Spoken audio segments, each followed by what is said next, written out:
Let's jump right into this explainer. Today, we're going to elevate your strategic thinking by unpacking David Deephouse's seminal 1999 framework. We're diving straight into the pages of the Strategic Management Journal to tackle what's arguably one of the most persistent and frankly fascinating dilemmas in all of business strategy. So here's the million-dollar question. To be different or to be the same?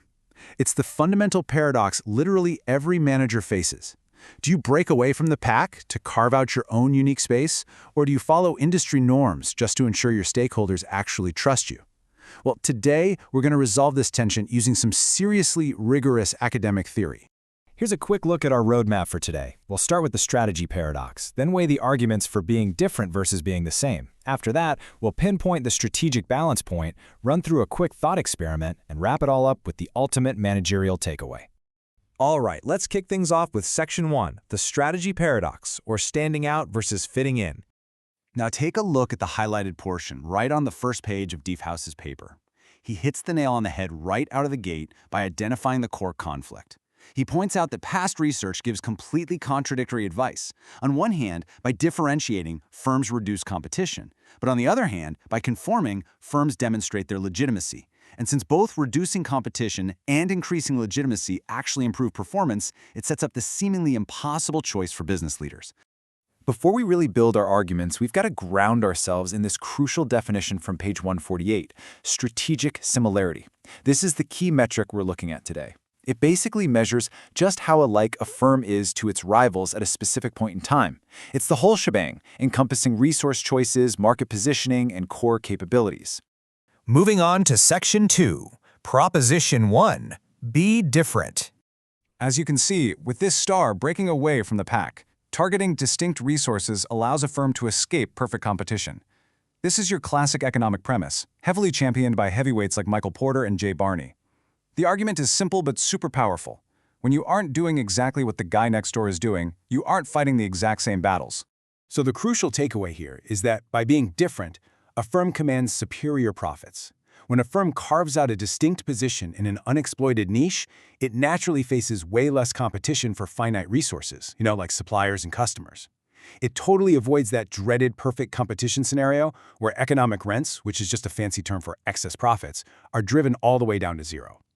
Instead, the firm can build up defensive barriers like intense brand loyalty or scale economies and potentially even charge monopolistic prices. But wait, let's look at Section 3, Proposition 2, Be the Same. To understand why conformity actually works, we really have to wrap our heads around legitimacy. Legitimacy basically means your strategy aligns with what your organizational field considers normal or proper. If you go rogue and select a strategy completely outside this range of acceptability, you're honestly asking for severe trouble from the exact people you need to survive.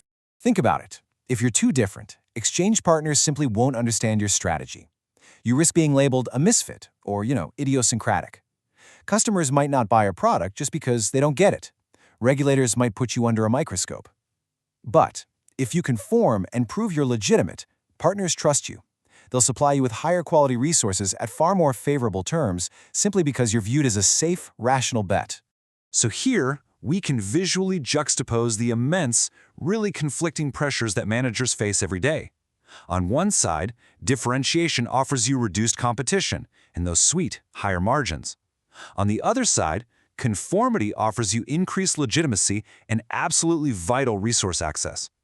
It kind of feels like a zero-sum game, right? I mean, how do you even choose between higher margins and fundamental survival? That brings us to Section 4, the strategic balance point. Looking at page 154, Deephouse introduces the brilliant solution to our paradox, the competitive cusp. Drawing on concepts from Porak and colleagues, he outlines this specific, almost magical point where a firm manages to perfectly balance the competitive and institutional forces. It's the exact spot where the benefits of reduced competition perfectly offset the costs of facing legitimacy challenges. So the real kicker here is that peak performance is not found at the extremes. It's actually found in a curvilinear or inverted U-shaped relationship. If you're entirely the same as everyone else, you suffer. If you're wildly different from everyone else, you suffer. At the end of the day, moderate similarity is what actually wins. Let's see this in action in Section 5, a strategic thought experiment. Let's logically step through 3 mutually exclusive ranges of similarity. Imagine firm 1 has high similarity. They're literally exactly like their competitors. Sure, they're highly legitimate, but they face intense, perfect competition where economic rents equal 0, so their performance is low. Now imagine firm 2 has low similarity. They face almost no competition, but they're so bizarre that suppliers won't work with them and customers just don't understand them. The costs of these legitimacy challenges completely outweigh the benefits of reduced competition, so their performance is also low. Finally, we have firm 3 with moderate similarity. They're different enough to face reduced competition, but similar enough that the industry still recognizes their legitimacy. By carefully balancing these forces, their performance is the absolute highest. And that brings us to our final section, Section 6, the ultimate managerial takeaway. Here it is. This is the golden rule you really need to burn into your memory. It's the ultimate recommendation of strategic balance theory. You must push the boundaries of differentiation right up to the very edge of what your industry, your customers, and your regulators will accept as legitimate. You want every single drop of margin that comes from being unique, but you cannot take a single step further or you risk entirely collapsing your own legitimacy. So, as a manager, how will you identify exactly where your industry's edge of legitimacy lies before you step over it? I'm going to leave you with that provocative thought to analyze in your own strategic planning. Because while the theory clearly tells us that a balance point exists, the true art of management lies in finding that invisible line in your specific market way before your competitors do, and definitely before you accidentally step over it.